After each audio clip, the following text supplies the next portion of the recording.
अस्सलाम वालेकुम जी। सबसे पहले मैं आपका दिल से शुक्रिया अदा करती हूँ जिस तरह आप मुझे सपोर्ट कर रहे हैं और मुझे इतने अच्छे कमेंट्स में मेरी हौसला अफजाई कर रहे हैं। आज मैं बनाने लगी हूँ नारियल से बहुत ही टेस्टी, बहुत ही मज़े की मीठी टिक्कियाँ।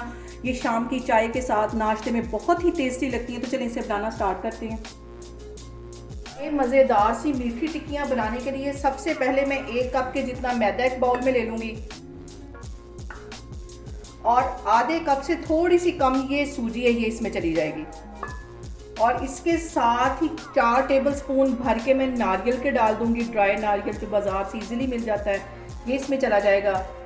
और आधा कप से थोड़ी सी ज़्यादा ये चीनी पिसी हुई है, ये इसमें चली जाएगी। इन सारी चीज़ों को पहले अच्छी तरह मिक्स कर लेना है।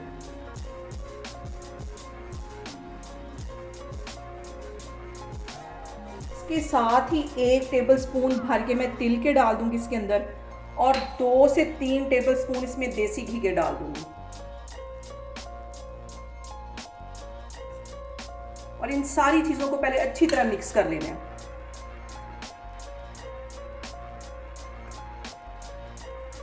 यहाँ पे मैंने ले लिया रूम टेम्परेचर पे दूध और इसको आटे की तरह गूंद दूंगी। जितनी इसमें ज़रूरत होगी, जैसे हम नॉर्मल आटा रोटियों के लिए गूंदते हैं उतना आटा इसका गूंदना है और थोड़ा थोड़ा करके दूध इसमें डालना है, एकदम से नहीं डालना। इसको अच्छी तरह मिक्स कर लेती हूँ और आटे की तरह गूंद के तो फिर मैं आपको दिखाती हूँ। यहाँ पे देखें जी, टिक्कियों का आटा मैंने गूंद के रख लिया। इसको 10 मिनट के लिए मैं रेस्ट के लिए रखने लगी हूँ ताकि अच्छा सा ये सेट हो जाए। तो 10 मिनट के बाद फिर मैं आपको दिखाती हूँ। यहाँ पे टिक्कियों के आटे को रेस्ट पे रखे हुए मुझे तकरीबन 10 मिनट हो गए और काउंटर पे हल्का सा मैं मैदा डस्ट करके तो इसके ऊपर एक रोटी बेल दूंगी। इस आटे की मैं एक रोटी बेल लूंगी। ना ये ज़्यादा मोटी बेलनी है और ना ये ज़्यादा पतली बेलनी है, दरमियानी सी रोटी बेल लेनी है। फिर इसकी मैं टिक्कियाँ निकालती हूँ। यहाँ पे मैंने दरमियानी सी बेली और कटर की मदद से मैं इसकी छोटी छोटी टिक्कियाँ निकालती जाऊंगी। पहले सब पे अच्छी तरह निशान लगा लेती हूँ। आपके पास इस तरह का कटर ना हो तो आप गिलास के साथ या किसी प्याली के साथ भी ये टिक्कियाँ बना सकते हैं इस तरह।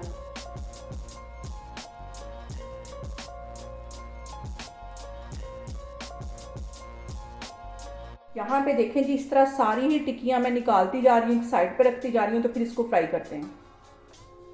ये जो टिक्कियाँ मैंने कटर की मदद से निकाली हैं, इसको एक साइड पे करती जाऊंगी। बाकी का आटा फिर मैं ऐसे ही बेलती जाऊंगी।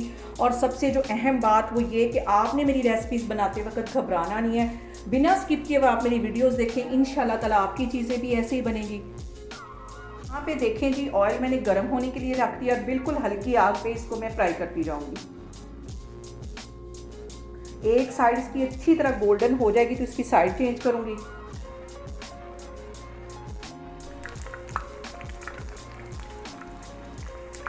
यहाँ पे टिक्कियों को फ्राई होते तकरीबन 2 मिनट हो गए। हल्की आग पे इसको मैं फ्राई कर रही हूँ, आग तेज़ नहीं करनी ताकि अंदर तक ये सारी क्रिस्पी हो जाए। अब इसकी मैं साइड चेंज करती हूँ। यहाँ पे देखें जी, टिक्कियाँ हमारी अच्छी सी गोल्डन हो रही हैं। 1 मिनट के लिए इसे मज़ीद मैं इसी तरह फ्राई करती हूँ। ये वाली मैंने बना के एक साइड पे रख ली है, सारी इस तरह मैं फ्राई करती जा रही हूँ। तो फिर मैं आपको दिखाती हूँ। यहाँ पे देखें जी, टिक्कियों को इतना ही फ्राई करना है, इसको काला नहीं होने देना। गोल्डन हो गई अच्छी तरह, ये क्रिस्पी बन गई। इसको मैं बाहर निकालती हूँ। बाकी की भी मैं इसी तरह फ्राई करती जा रही हूँ। तो फिर मैं आपको दिखाती हूँ।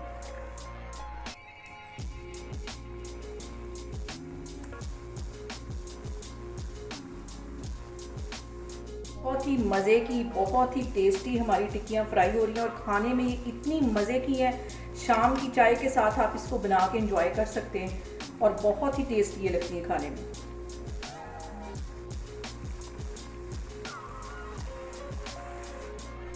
यहाँ पे देखें जी, मज़ेदार सी हमारी मीठी टिक्कियाँ बनके तैयार हो गई हैं। चाय के साथ ये बहुत ही टेस्टी लगती है और नाश्ते में भी ये बहुत ही मज़े की लगती है। आप लोग भी इसको लाजमी ट्राई करें और मुझे कमेंट्स में बताएं कि आपको मेरी रेसिपीज़ कैसी लग रही हैं। और मेरी वीडियोस को ज़्यादा से ज़्यादा शेयर करें और मुझे सब्सक्राइब करें। इंशाल्लाह ताला मैं एक और वीडियो के साथ आपके सामने आऊँगी। अल्लाह हाफिज़।